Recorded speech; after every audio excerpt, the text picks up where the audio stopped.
Neuroplasticity is something that I've been reading about over the past couple of years, and here's where it gets somewhat powerful. It basically means that your brain is constantly rewiring itself based on what you repeatedly think, feel, and do.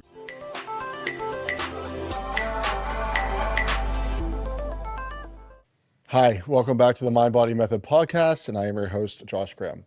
Today I want to talk a little bit about my own fitness and wellness journey. I don't think that my journey with fitness or wellness is much different than a lot of others. However, I do know that I spend quite a lot of time thinking about the correlation between the mind and the body. I speak about that a lot on this show. I speak about it a lot to my clients on social media and whatnot, because I am a believer as I've gotten older and the things that I have learned through my own studies and habits, that the correlation between the two is really important for your own success, goals, achieving your goals, and things like that.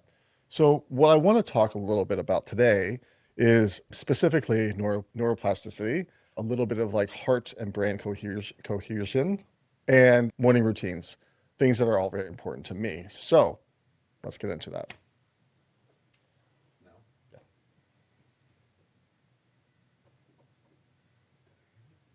You see it?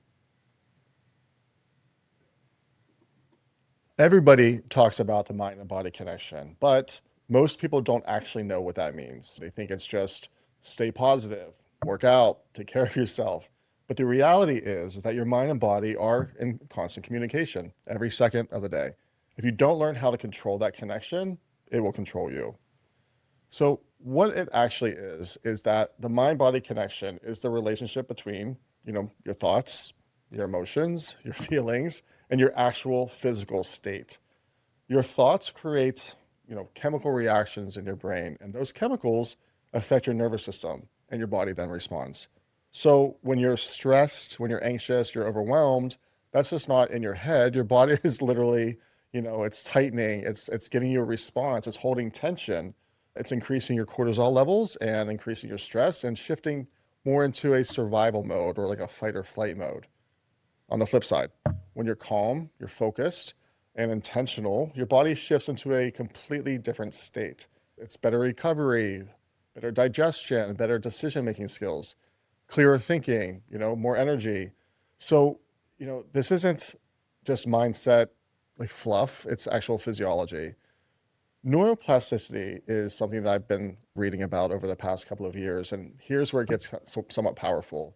It basically means that your brain is constantly rewiring itself based on what you repeatedly think, feel, and do. So if you wake up every day stressed, your day is going to run stressed. If you rush through your morning, nothing's going to change. You react to everything. You live in chaos. You live in fear. And you're literally training your body and your brain to stay in that pattern.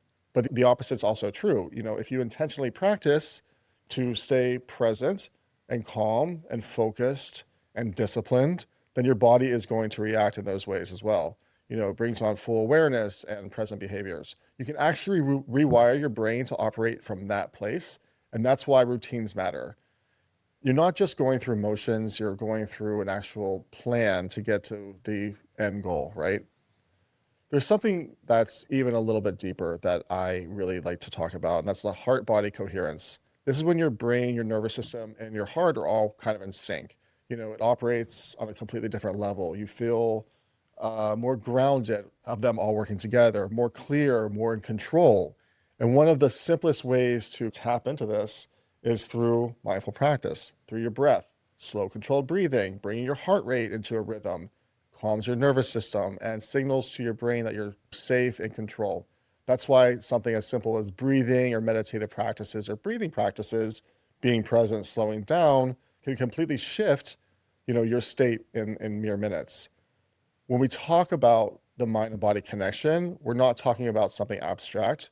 We're talking about how you think, how you feel, the things that are actually affecting your body and how your body responds from your own thoughts and your own patterns.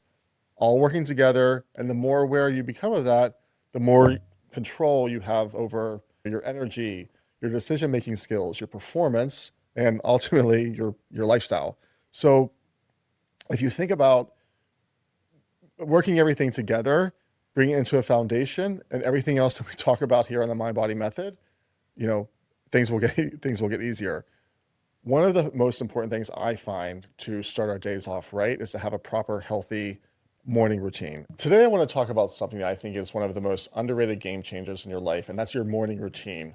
Not in a cliche, wake up at 4 in the morning kind of a way, but in a real practical way, how you set the tone for your day and, what kind of the habits that you do that actually directly tie into how your day is going to run.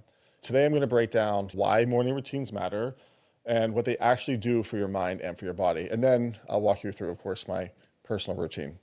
So when I think about a morning routine, I think, why do I want to wake up immediately and have some habits or have some chores?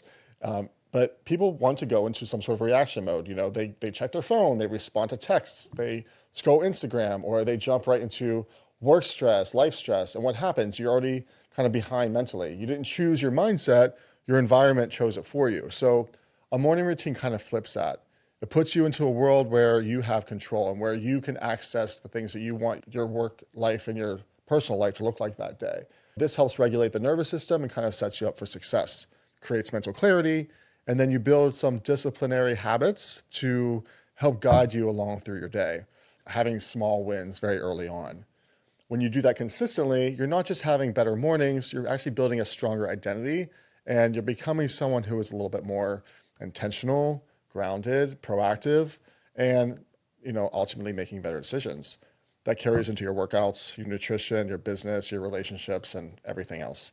So what does a good morning routine actually look like? A solid morning routine should hit a few key areas. Your mind, number one, something that creates some sort of healthy space for you, whether that's journaling, meditation, sitting in silence, because if you don't create space, your thoughts will just control you and the stress will control you instead of the other way around. Your body, movement very early in the day changes everything. It doesn't have to be a full workout. It doesn't have to be getting on a treadmill, but getting your body moving wakes up your system and boosts your momentum. And then your focus. You need to anchor into something intentional. This could be reviewing your goals, looking at some journaling that you have done in the past, setting intentions, or even just asking yourself, what do I want to do to show up today for myself or for others? Without that purpose, you kind of drift. You need to have a little bit of a solid grounding. So let's talk a little bit about my personal morning routine. This isn't going to be for everyone, and this has taken years and years and years of practice to understand what makes this work best for me. So first thing I do, I'm an early riser. I typically wake up during the week around 4 a.m. Naturally, my body wakes up around 3:45, 3:50. During the weekends, I definitely can sleep in a little bit longer, maybe 5 a.m., 6 a.m. It's just my body habit and age as I've gotten older. I like the consistency and I like the pattern, but I do typically get 7 to 8 hours of sleep because I go to bed early as well. One of the first things I do, it's not always in the same order, but I definitely set an intention for the day, right? I'm very aware of that. I think about in the first few seconds of waking up what I want today to look like. I don't look at my phone right away. Maybe I do for the time, but that's it. And then I wash my face, typical hygiene things. I typically put on a face mask of some sort.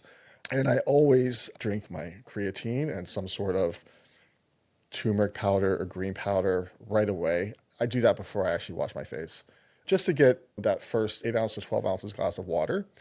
And I typically face mask, eye patches, lay back in bed for a few moments. That's when I will turn on my phone. I'll catch up on any important texts or emails. I won't look at Instagram or social media.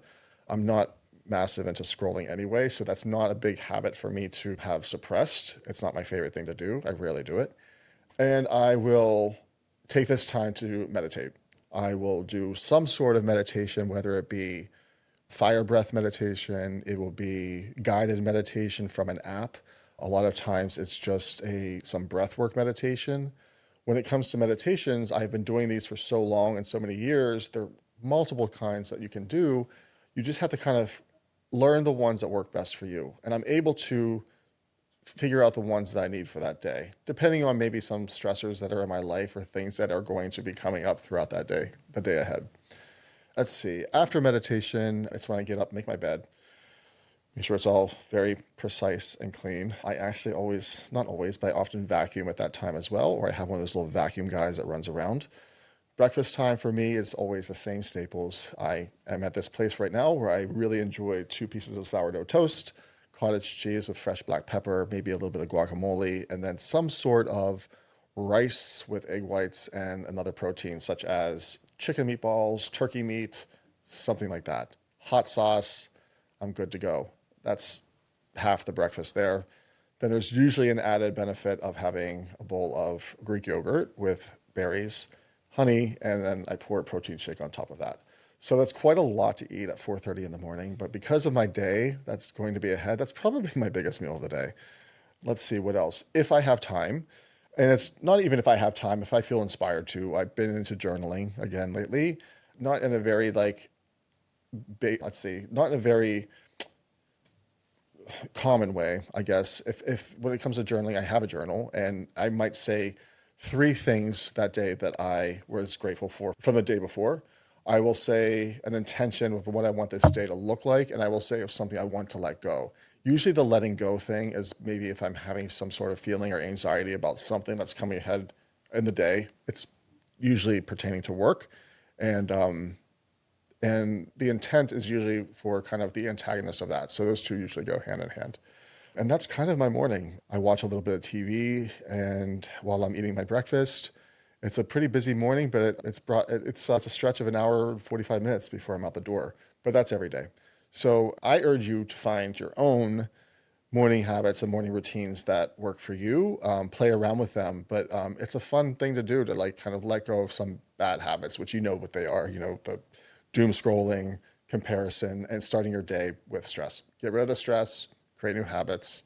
So if this morning routine has resonated with you or inspired you at all, I would like to hear what your routines are. If you are aligned with mine, I'm just curious the comments. So comment, subscribe to this channel and leave some comments. DM me or leave some comments below and I want to hear everything. So you could also email questions@mindbodymethodpodcast.com.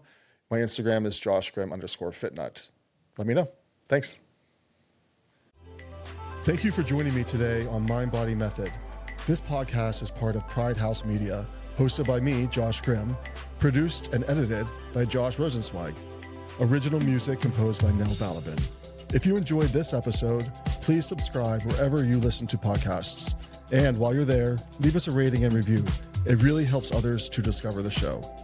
I'd love to stay connected with you, so join the conversation by following me at joshgrimm_fitnut on Instagram and by emailing me at questions@mindbodypodcast.com.